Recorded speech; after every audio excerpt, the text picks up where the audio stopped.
Perkenalkan, nama saya Sarah Hanifa. Saya berasal dari kelas 6 AKMB dengan nomor NPM 1742065. Jadi di sini saya akan menjelaskan jawaban dari soal UTS teori akuntansi. Yang pertama adalah penjelasan di mana sejarah akuntansi dan beberapa skenario lainnya. Skenario yang pertama yaitu adalah berdasar dari kebudayaan Chalden, Babilonia, Assyria, dan Sumeria. Pada skenario ini menemukan pemerintahan pertama dunia, termasuk beberapa bahasa, tulisan, dan catatan-catatan tua lainnya.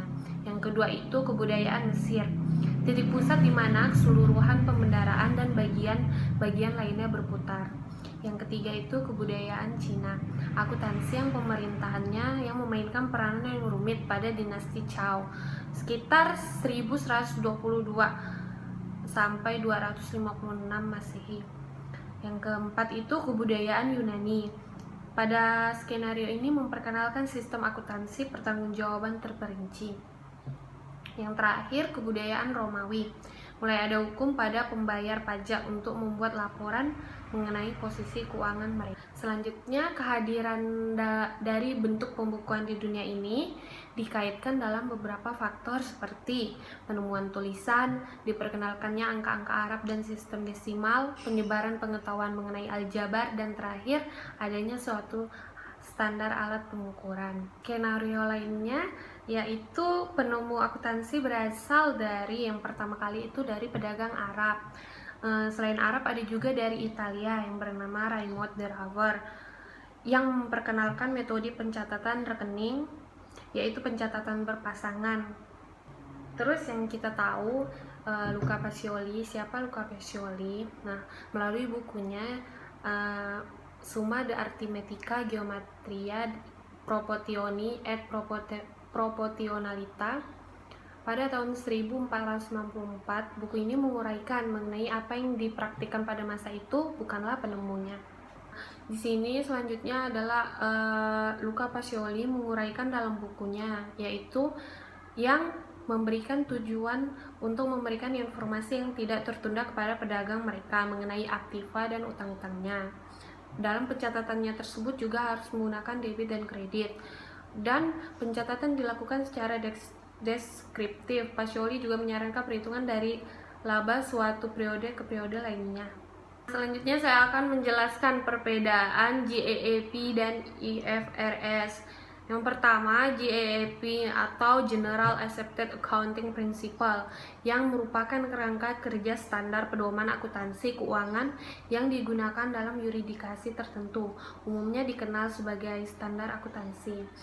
GAAP ini memiliki tujuan untuk memastikan bahwa laporan keuangan yang transparan dan konsistensi dari suatu organisasi ke organisasi lainnya. Nah, ada perbedaan mendasar mengenai GAAP dan IFRS. Yang pertama, kalau GAAP, metode penilaian persediaan, GAAP menggunakan FIFO, LIFO, dan average. Dalam laporan keuangan, GAAP terhadap pos luar biasa. GAAP ini berbasis aturan. Dalam mengukur nilai aset, GAAP menilai dengan nilai historis. GAAP juga fokus pada laporan keuangan contohnya laporan laba rugi. Di sini elemen-elemen keuangan GAAP biasanya yaitu aset, kewajiban, ekuitas, investasi pemilik, distribusi kepada pemilik, laba komprehensif, dan pendapatan. Nah, yang selanjutnya saya akan menjelaskan IFRS, di mana IFRS itu merupakan International Accounting Standard Board yang pengertiannya seperangkat standar akuntansi yang dikembangkan oleh IASB yang menjadi standar global untuk penyusunan laporan keuangan perusahaan publik. Tujuan dari IFRS ini untuk menciptakan bahasa akuntansi yang umum sehingga bisnis dan laporan keuangan konsisten dari perusahaan ke perusahaan. Nah, perbedaannya IFRS dan GAAP, di sini IFRS biasanya menggunakan metode FIFO dan average, tidak menggunakan LIFO. Nah, laporan IFRS ini tidak terdapat pos luar biasa tetapi diganti dengan pendapatan komprehensif lainnya. IFRS ini berbasis dengan prinsip. Dalam mengukur nilai aset, IFRS menggunakan nilai wajar. IFRS juga berfokus pada laporan posisi keuangan dan laba rugi. Posisi keuangan neraca dan laba rugi. Elemen-elemennya IFRS ini contohnya aset, kewajiban, ekuitas, pemeliharaan modal, laba, dan beban. Selanjutnya saya akan menjelaskan pertanyaan nomor 4. Kenapa kita membutuhkan kerangka konseptual walaupun kita sudah punya base-nya seperti IFRS. Nah, yang pertama,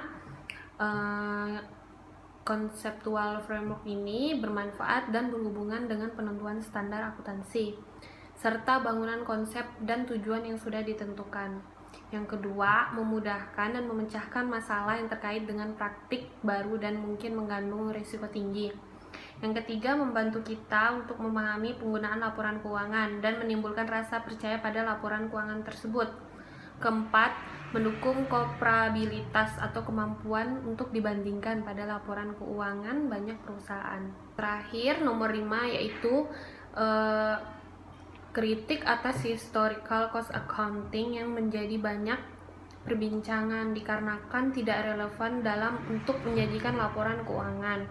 Nah, di sini apakah saya setuju atau tidak mengenai kritik atas historical cost accounting ini?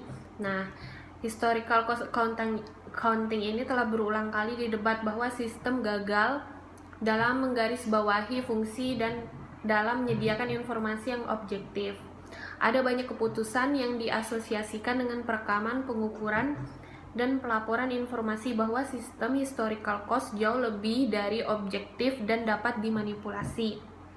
Pada tahun 1998, AARF merilis Accounting Theory Monograph 10 Measurement in Financial Accounting yang mempertanyakan validitas informasi historical cost dan menyerang prinsip dasar sistem bahwa informasi historis tidak meyakinkan dapat membangun dasar modal entitas.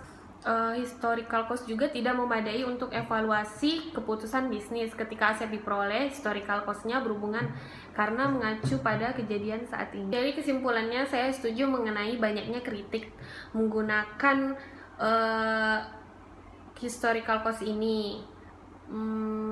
Sekian presentasi dari saya atas jawaban dari soal teori akuntansi. Terima kasih.